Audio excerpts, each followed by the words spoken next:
welcome viewers to this set of lectures, which of course is a new set of lectures on European history, modern European history, 19th century European history, and we shall today be talking about the European society in the 19th century.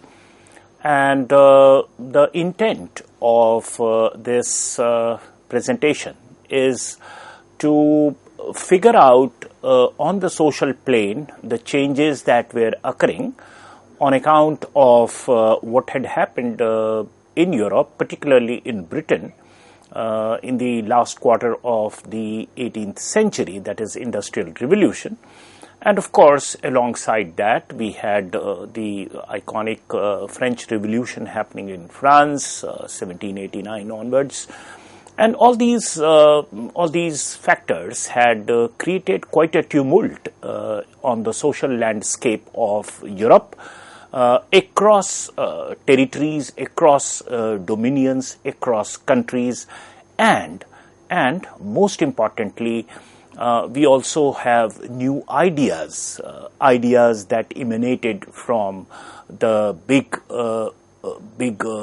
Enlightenment thinkers, the ideas of liberty, the idea of nationalism, the idea of sovereign republics, and also subsequent to it as another response to modernity and democratization and so forth, the idea of socialism.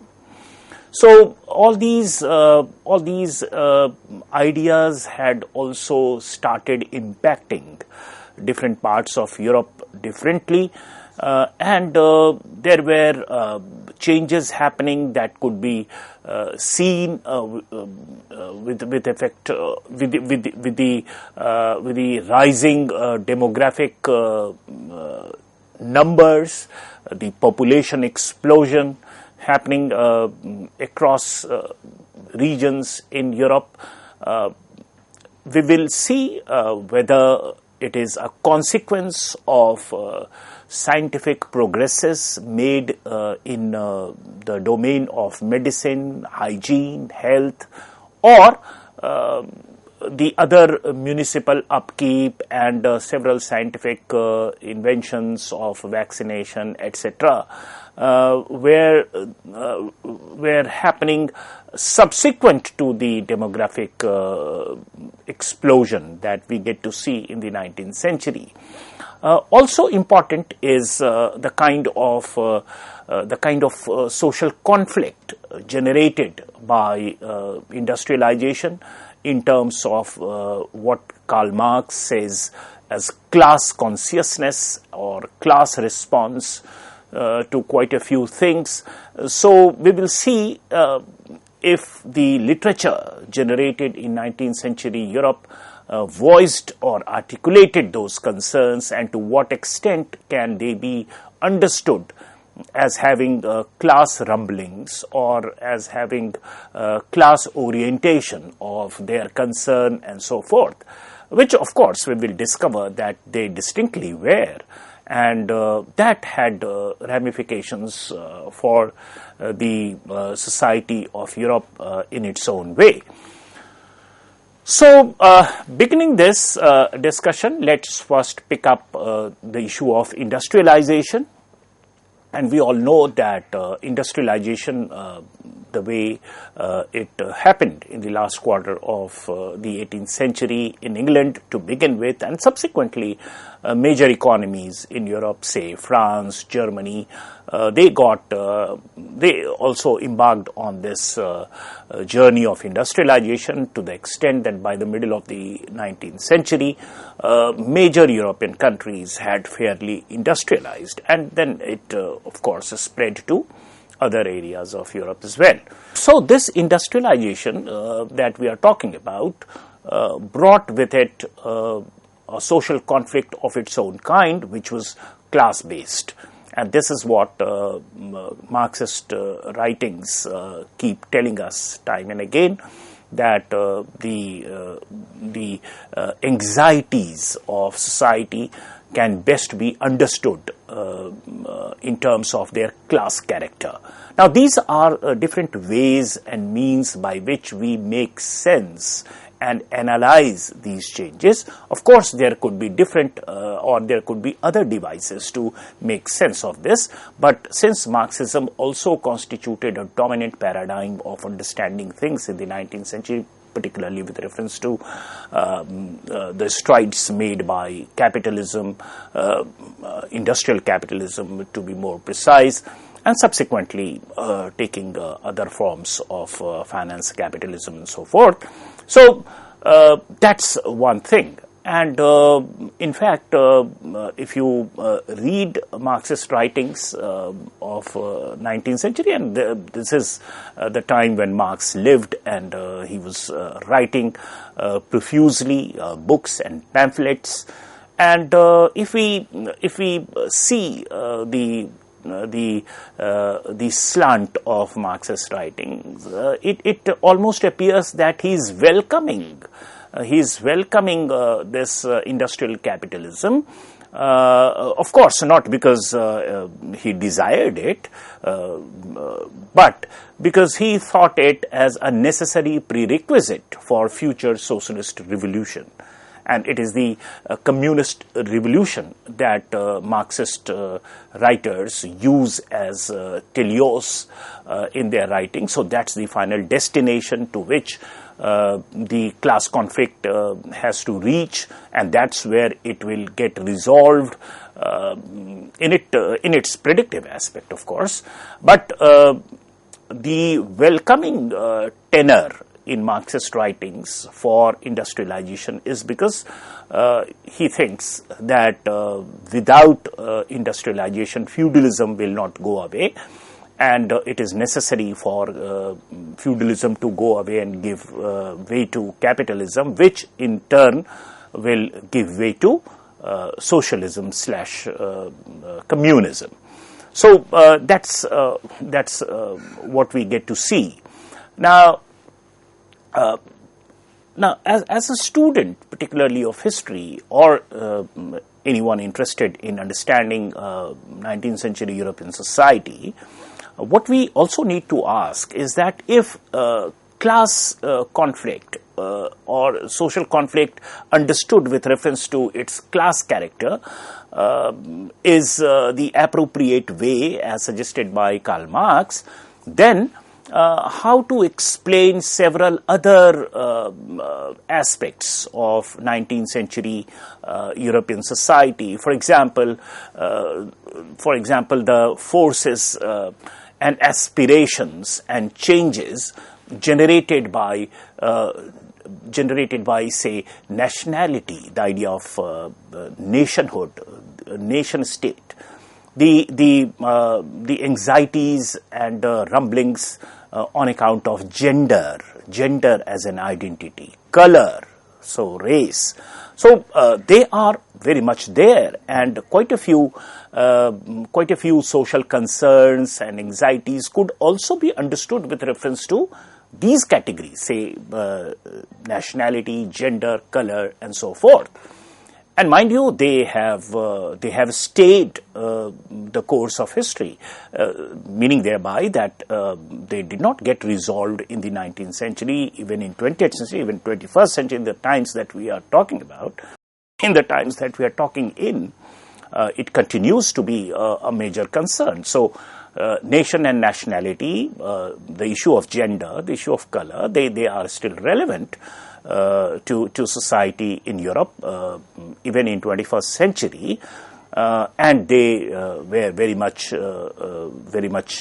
there as big social concern or as part of social reality in the 19th century Europe as well. So, if they are there, then how do we accord centrality to class character of social concerns and so forth? Because if we use class character or social class conflict as determinants of social relationships, then can we say that this would be extremely reductionist or some kind of a simplistic prediction that it is the social conflict generated by industrialization which is shaping the contours of social relationships in 19th century Europe. That is a major issue here.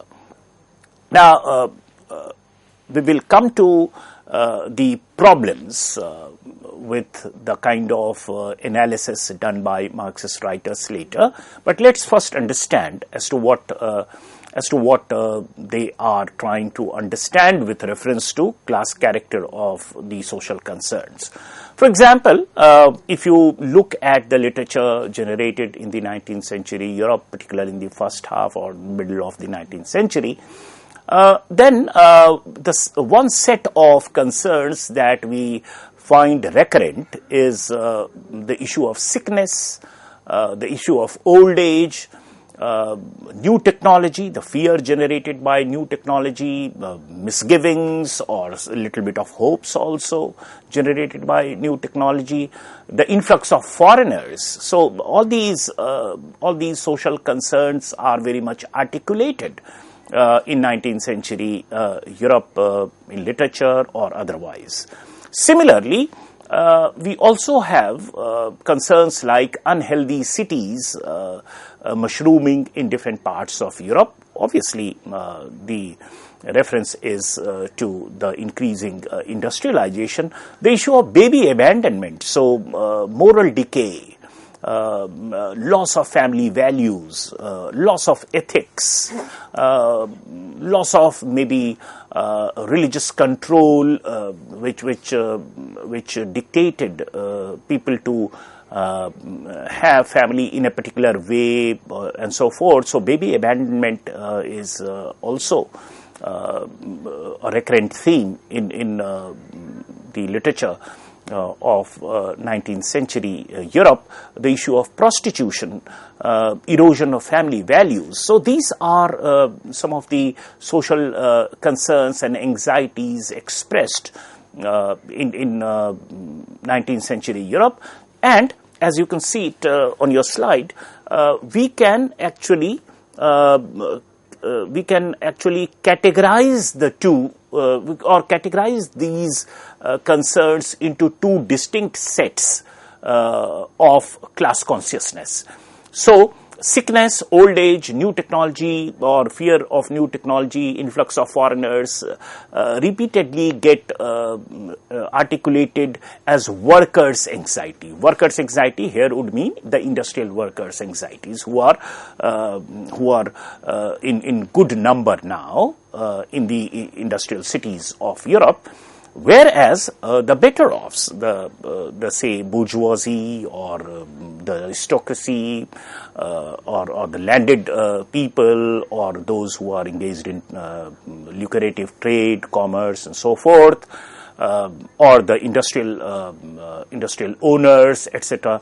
They are bemoaning the transforming cities. On account of increased number of workers, they are becoming filthy, so it's unhealthy cities, and the set of erosion of family values that we just spoke of in the form of baby abandonment and prostitution, etc., can all be clubbed as the concern of the better offs. So there is this binary kind of categorization, which usually is so I would say so proverbial of Marxist writers. So they tend to categorize concerns as class concerns, and this is what is leading to some kind of a class strife that is embedded in capitalism, that is embedded in industrial capitalism, so forth. Now, these two sets of concerns were articulated by the contemporaries in what can clearly reveal the class character, or even some kind of a longing or some kind of, you can say, surviving charm of the vocabulary of order, and therefore the earlier pre-industrial order, pre-industrial feudal order, which accorded some kind of definitiveness to behavior pattern and some kind of stability or absence of what Durkheim subsequently called anomie, normlessness.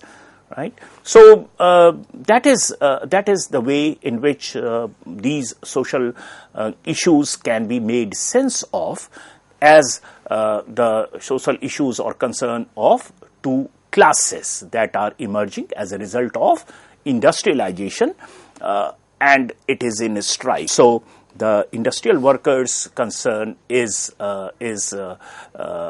in strife with the concern of the better offs, and it is this strife that gets played out all across 19th century Europe in some way or the other, be it in politics, be it in, say, the experimentation with representative politics of republican state system, democratic state system, or also, as we would subsequently see, the idea of socialism, which again is very modern idea, which is a very modern response to say industrialization or modernity in general. So it's another set of political response to the advent of modernity in 19th century Europe, which again represents the class interest of the industrial worker class more as compared to anyone else. So Marxist scholars have tried to make sense of the social issues of 19th century by understanding them as the binaries of the concern of the industrial workers and the concern of the better offs. But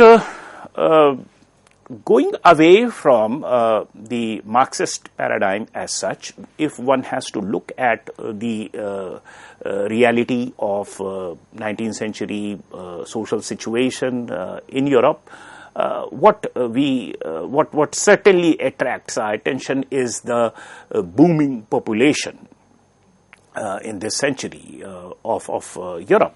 So there is population explosion in 19th century Europe, and the figures you can see on your slide, 193 million to 423 million. So from the start of the 19th century to the end of the 19th century, this is the rising number of people that were registered in 19th century Europe.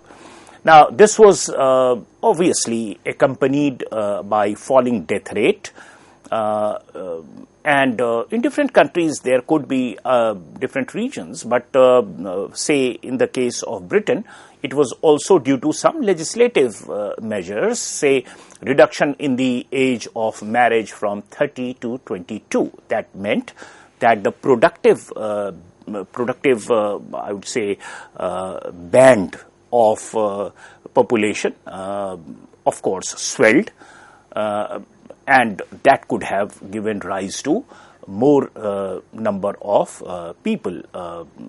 So that could, I mean, this way you can think of region specific ways by which, or region specific reasons by which this population explosion happened. Also true is the fact that there is a concomitant improvement in hygiene and health care, and this refers to the strides made by sciences, particularly in biology. For example, as you can see on your slide, anesthesia comes into picture in the 1840s. Antiseptics make its entry in 1860s. Municipal organizations taking the responsibility of cleaning up particularly the cities by 1880s. Smallpox vaccine, they make entry in the 1850s. Vaccination against diphtheria, this comes in the 1890s. And all these scientific facilities or public health measures, an improvement in medicinal technology, drugs and so forth, had a huge psychological impact and on the collective psyche of the European society, and therefore the bourgeois medicine acquired a new status. Now, why do I say bourgeois medicine? Is because it is happening at the behest of the bourgeoisie, who is standing for such kind of knowledge system as we understand through allopathy and so forth, and not through traditional practices, etc. So, be it political measures or be it healing measures and so forth, there is that social constituency of the industrial bourgeoisie or the trading bourgeoisie, which is very much evident, which is appearing, or which is being seen as the triumphant force. So this is about it, and in the next part of the lecture we shall continue with the same discussion subsequently. Thank you.